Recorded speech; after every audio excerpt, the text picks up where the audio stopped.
Hey guys, I got a surprise for you.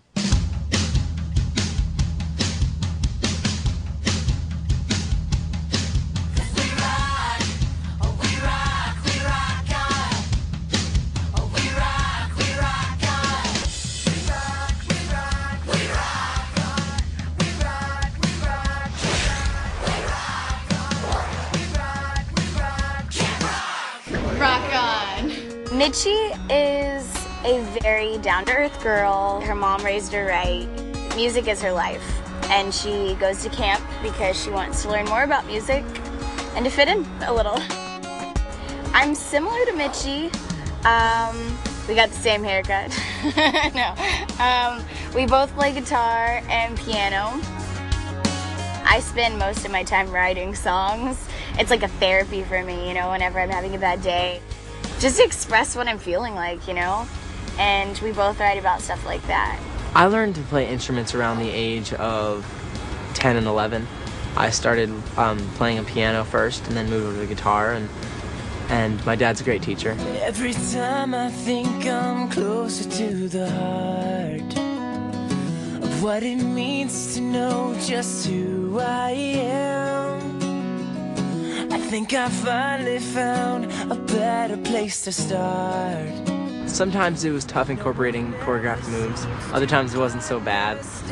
It depends, you know, it all takes practice, like anything. Like playing guitar or singing, you have to practice make perfect.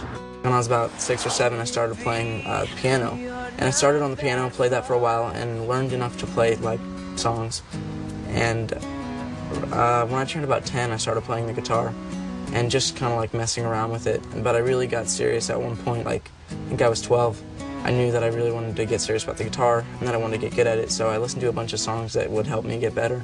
And I practiced for 5 hours every night for about a month and just tried to get as good as I could get. I've been singing already since I was about 4 or 5, but professionally I started singing at 10. I learned from my grandmother, who is also a famous Filipino actress / singer in the Philippines. She's taught me ever since. I guess I've naturally just been singing ever since.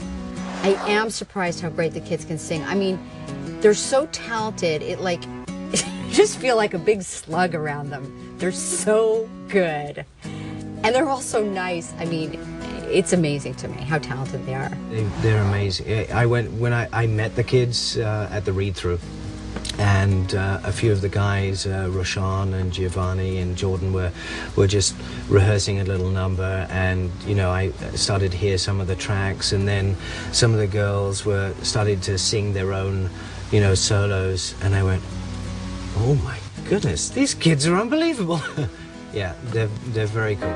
This is real, this is me. I'm exactly where I'm supposed to be now. Gonna let the light shine on me. I use vocal exercises to warm up, and they also help me with my scats. Whenever they become more clear and more ha, like that will help me with perfecting my scats and making them more clear and making them better.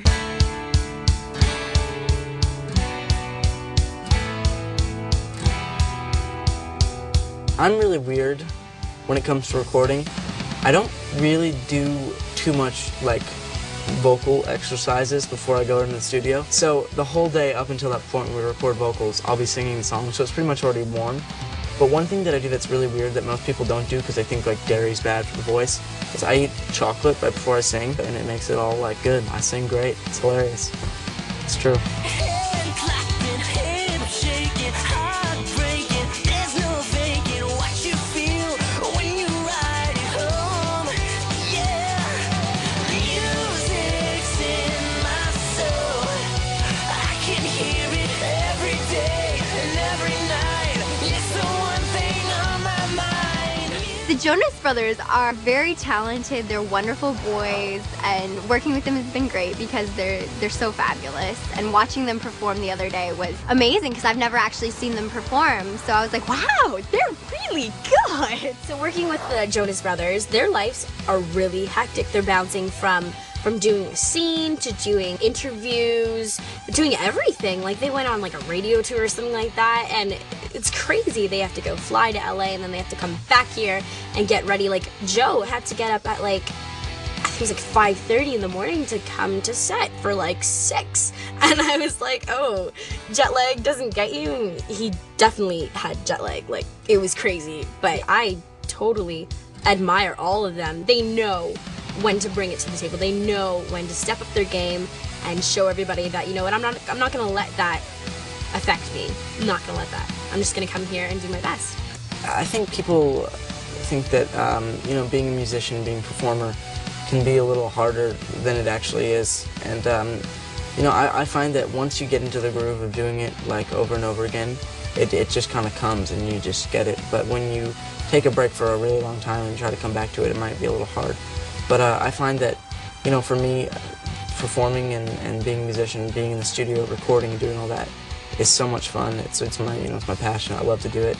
And it's the same thing with acting. Like, if you kind of like go away from it for a little while and don't do it, just try to come back in the groove and like just do a scene out of nowhere is kind of like a little difficult. So I think you always kind of take your time to get into the groove again and get into it, and then it'll all just be great. Hello? Hey, buddy, how's my birdhouse coming? Jason, sorry, it's not my fault you didn't ask me to make you anything. I didn't want anything. Well, I wanted a birdhouse. And so why'd you what? need a birdhouse for? Because I wanted to see more birds in my... Guys. Sorry. I guess being a performer is, of course, pleasing the crowd. And not necessarily having the best talent, but just having that charm and edge. I really think everyone in this movie is a performer slash dancer slash singer slash everything a performer does. I mean, this movie and the cast was perfectly casted, and I really don't think anyone is just a performer and just a singer.